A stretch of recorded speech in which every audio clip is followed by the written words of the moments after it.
Hi everyone, I hope you are doing well. My name is Mahsumi and I'm a student of University of Mercu Buana Jakarta, Magister of Communication. So I'm from the Faculty of Communication. Right now, I'm going to review a journal about investor relations. So without any further ado, I will try to share my screen.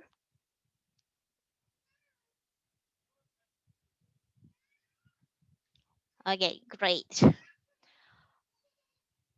I hope you can see my screen now, hopefully, because it's already shown at mine. Okay, great. So the paper or the journal that I choose to review is Investor Relations, Integrating Social Media into Board Common Perspective. This is written by Ayapan Palanisamy.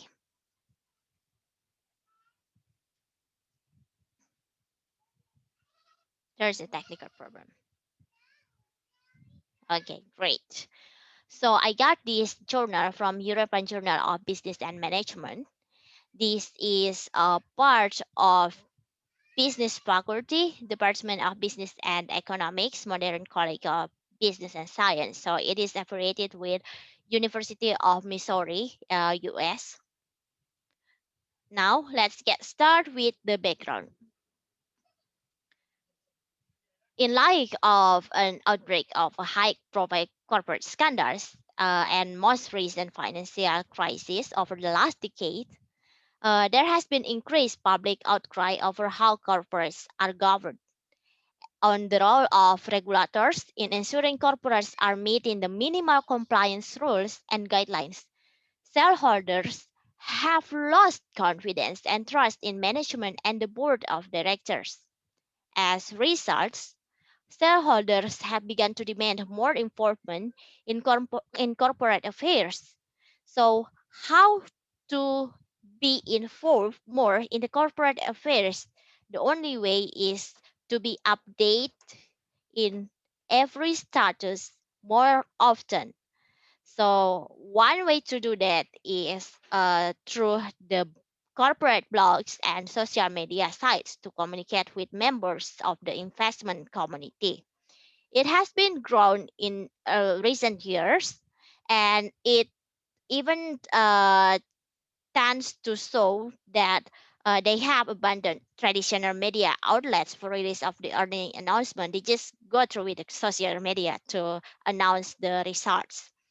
Because to remain in business, if not competitive, new and effective ways to engage and communicate with investor and top management need to be adopted and embraced, right? So, however, the growth in use of social media to engage investor by companies is not impressive. It is so compared to the growth of use of social media by the general public or by daily lives of the common people like us, like you and me. The reason for this is partly because concerned regulatory bodies are reluctant in blessing this channel of communication related to social media. So we will see the perspective of from the global sides and also from the Oman sides about this. So and then based on the background, we can then determine that the purpose of this paper or this journal is to attempt to explore the use of social media as a communication tool that is emerging and enhancing investor relations globally and specific exploration in Oman. Investor relations itself refers to a strategic management responsibility that integrates finance, communication, marketing, and securities law compliance to enable the most effective two-way communication between the company, the financial community, and other constituents, which ultimately contributes to a company's securities achieving fair valuation.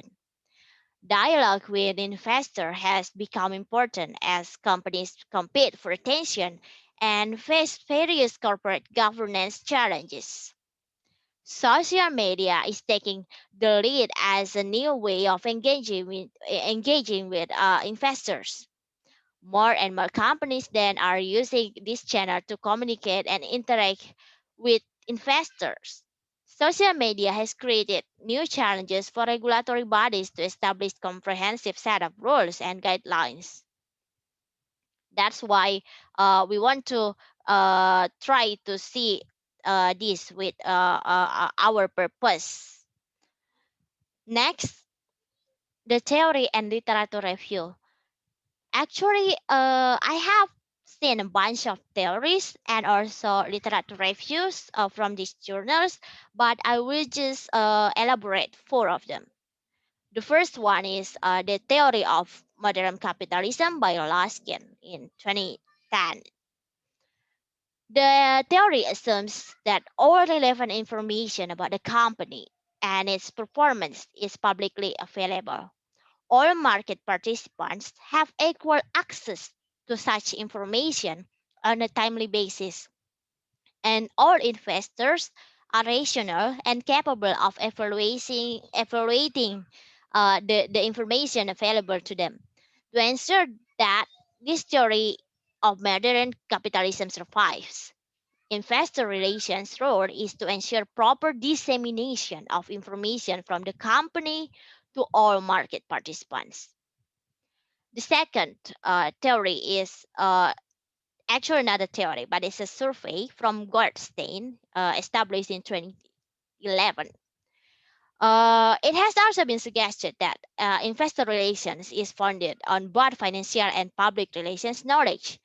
In support for this, a two symmetrical communication model or a mixed motive model which incorporates both financial and communication expertise is proposed.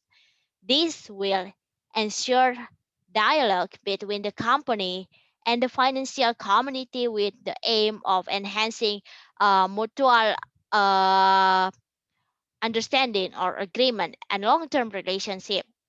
In a survey conducted by Goldstein, there was a broad consensus that engagement between companies and investors was common and increasing both in terms of frequency and subject areas. The survey also found that the engagement was expanding beyond financial and strategic issues and traditional governance topics to include more environmental and social issues. That issues related to executive compensation remain atop the agenda, and that engagement was evolving as increasingly sophisticated investors demand more detailed information on all of these topics. The third one is shareholder definition. In McDougall and Adamson at 2013, they define shareholders' engagement as all the ways that shareholders can communicate their views to the board and that boards can communicate their perspective to shareholders, in addition to existing investor relations activities and processes. They were also pointing out that boards should consider multiple approaches to shareholders' engagement and incorporate them into the organization's overall shareholders' communication strategy. The last one is first study benchmarking. According to the first study benchmarking US, corporate and investor engagement reverse consensus, the Isonance Power Shift in 2011, there has been growing tendency for firms and investors to engage with, which has been fueled by a number of developments. Modern days investors are more sensitive to risk and less willingly to simply trust boards to oversee management and leave it at that. This change in investor behavior arose as a result of late 90s corporate scandals like Android and WorkCom, and more recently by the collapse of major financial services firms. Investors are demanding higher levels of independence and want to see more accountability in the boardroom. Directors who are perceived to act in a manner contrary to shareholders' best interest, can expect to receive higher levels of opposition at the ballot box. Directors who are taking notes of these changes and trends are now keen to engage proactively with investors. The regulatory environment has also championed the idea of increased engagement. Disclosure requirements have been upgraded to provide shareholders with greater visibility to company financials. Potentially, conflicts of interest involving officers and directors and compensation practices. It has also facilitated proactive action by shareholders to go a step further and pursue additional information where they have questions and challenge status quo. Next, the methods they just generally use in survey to get all the data necessary for this paper. The first survey key findings, according to the board shareholders engagement survey reported by Morgan in 2013. The key findings are here, as you can see on the screen. The majority of survey respondents, 60%, state that their companies do not permit board members to engage directly with shareholders. Uh, by connecting directly, they define it as contact in person or via telephone. And within the companies, uh, that to allow direct communication, 65% state that any board member may speak directly, while 35% state that only certain board members may speak directly to shareholders. Within companies that do allow direct communication, 57% indicate that a member of management is not required to be present during this discussion. So it's kind of weird. In general, as market cap increases, so that's the likelihood that only certain board members may speak with shareholders and that management presence is required. Just a portion, definitely better than the previous one. Companies are only slightly more like 43% to facilitate indirect communication between boards and shareholders, defined as email responses to questions via third parties such as the IR department or corporate secretary's office, then direct communication, 40%.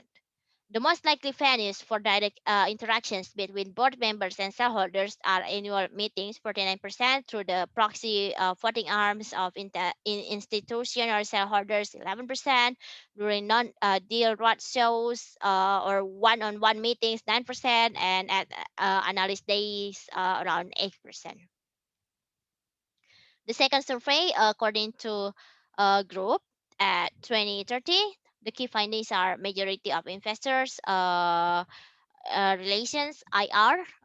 Professional 72% do not use social media for their work, so definitely we cannot connect with them via social media.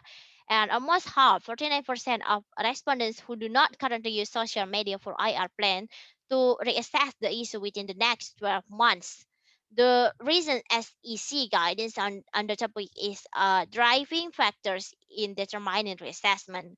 So this shows the lack of having social media. They have to reassess everything. Those already using social media for IR state the recent SEC social media and Bloomberg Twitter announcements will not affect the way they utilize the medium. And over half of IROs using social media for IR state that social media postings are held to a lower degree of review than applied to press releases of SEC filings. So it shows us that it is more beneficial to for the investor to have and use social media than the investor who don't. Next, the conference board and the Rock Centers for Corporate Governance at Stanford University. They also conducted a survey, and the key findings are as follows. Facebook and Twitter are the most recognized social media services, each with recognition rates about 90%, LinkedIn 70.1%, and Google Plus with 63%. And you can uh, read through the slides, I guess, for the rest of the social media's popularity. Now, come to the conclusion. Social media is the new paradigm for investor relations. It is no longer a marginal concept but has become mainstream, especially in the investor community. Modern day businesses have become complex, and having an enlightened and knowledgeable investor community is further complicating the state of affairs. There is increased pressure on corporate governance to rethink investor relations, and more so with regards to the adoption of social media into investor than uh, invest into investor and board communications. Social media use will only be capitalized once there are proper guidelines on its use by companies and more so by the directors. Research has shown that investors are asking to communicate more with directors instead of the usual management teams of various companies. Social media has presented itself as a platform for communication, as a channel to look out for that would benefit director investor communications because of its availability, convenience, and efficiency in terms of cost saving. I- in author's opinion, based on the statistic on use of social media by directors, training will be required to give directors the skill needed to use social media, especially if they are to use it to communicate with investor. It is quite common to find directors that have necessary skills in terms of financials and compliance knowledge, but lack the necessary skills in technological knowledge.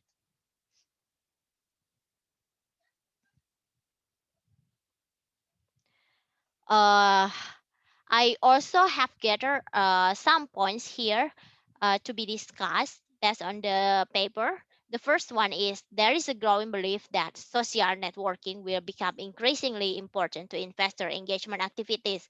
It is also true that for a long time, directors believe social media wasn't an essential tool that can give a company competitive advantage beyond the traditional business functions like marketing and PR.